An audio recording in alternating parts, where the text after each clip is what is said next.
Hello, everybody in YouTube land, record collector land. I have a special purchase. It is my first UK edition of a Beatles album. All of my copies, mostly beat, some in nice shape, are all been US pressings for many years. But this is going to be my very first UK pressing.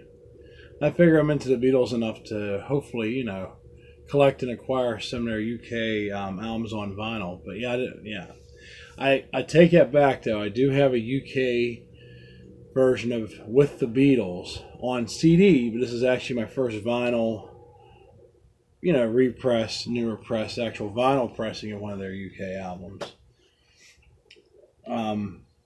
It is Rubber Soul.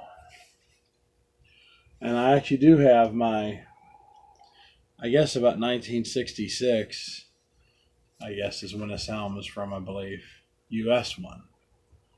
And I'll do a comparison. So, this only set me back $21 too, so it says it's remastered and everything. So we're going to do an unsealing and unboxing too in this video. I bought this from Best Buy up in Ross. Okay, so everybody knows the big difference is this is when they were still doing, John Lennon and that didn't like that they were doing this in the States.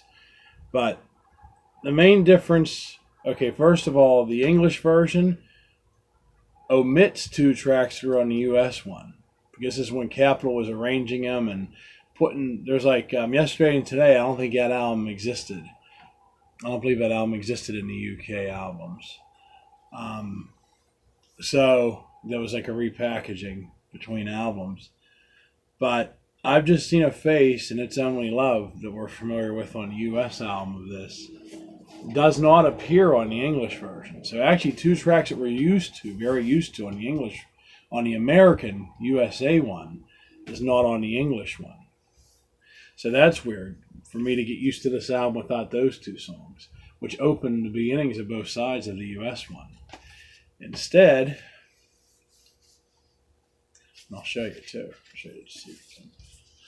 Sorry if it's reversed, but that's the US, okay, track listing, and here's the UK one.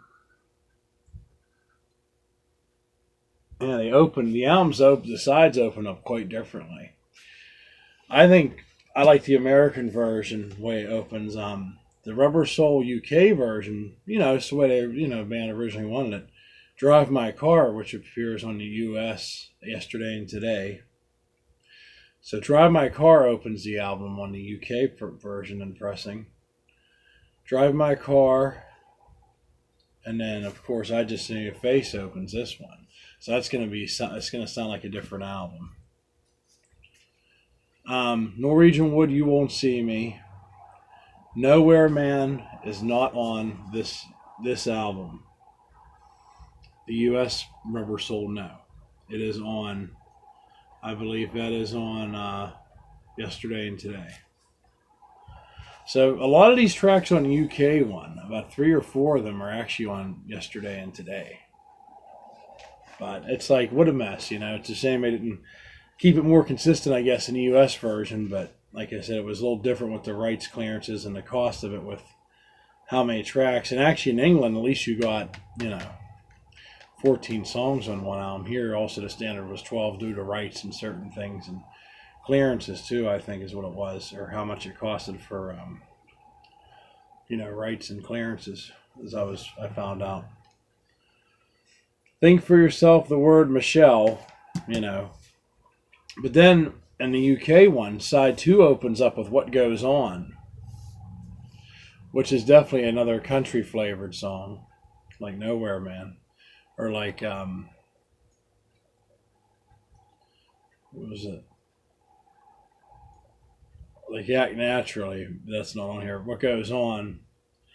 It's a little more of a country flavored song. What Goes On does not open the US one.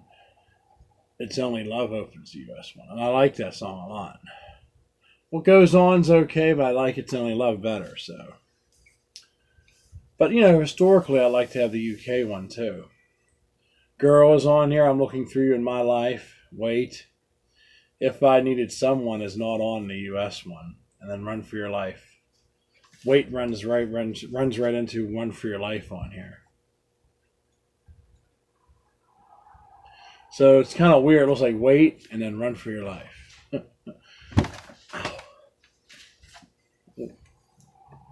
Anyway, that's my setup in here. So let's go ahead and open this. I'll be opening this for the first time on camera. I definitely want to play it.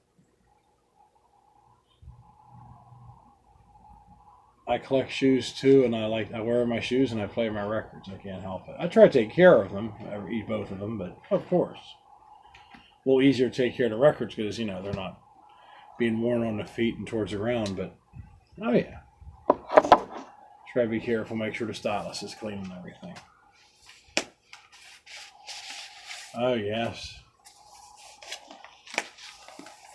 Oh, it's beautiful. It's a nice thick. I think it's 180 gram pressing too. Ooh, there's a little scuff there. Interesting.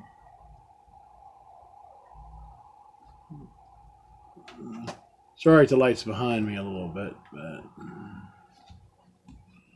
there's side 2.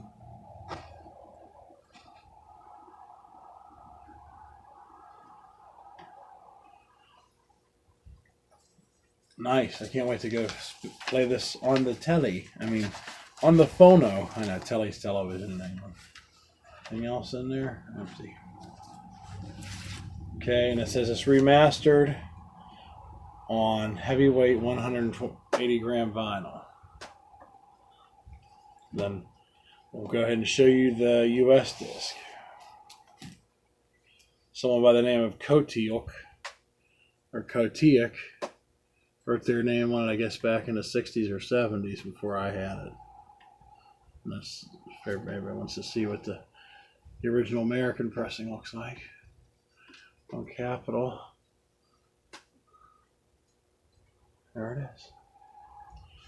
Alright, well, because of copyright, of course, I'm not going to play it, but I figured I'd show it to you guys. So now I got the American pressing, the 60s.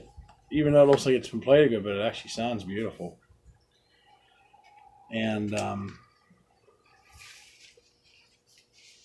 new improved full dimensional stereo. Then we're going to listen to this Parlophone reissue, which is also stereo, and I'll let you guys know what I think about the British one in the next video. For now, have a great weekend, vinyl community, and take care.